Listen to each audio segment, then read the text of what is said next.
বাংলাদেশে যতগুলো জন্মেল ছিল বন্ধ রাষ্ট্রায়ত্ত পাট ও সুতা কল চালুর দাবিতে গণ অধিকার চর্চা কেন্দ্রের উদ্যোগে চট্টগ্রাম প্রেস ক্লাবের সামনে মানববন্ধন কর্মসূচি পালন করা হয়।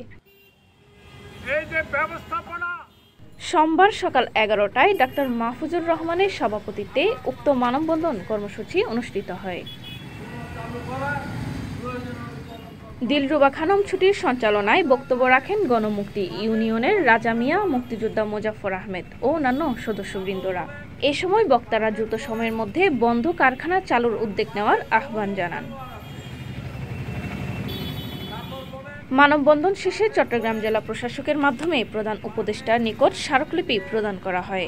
এছাড়াও আমিন জুট মিল, আর জুট মিলের সামনে মানববন্ধন ও সমাবেশের সিদ্ধান্ত নেওয়া হয়।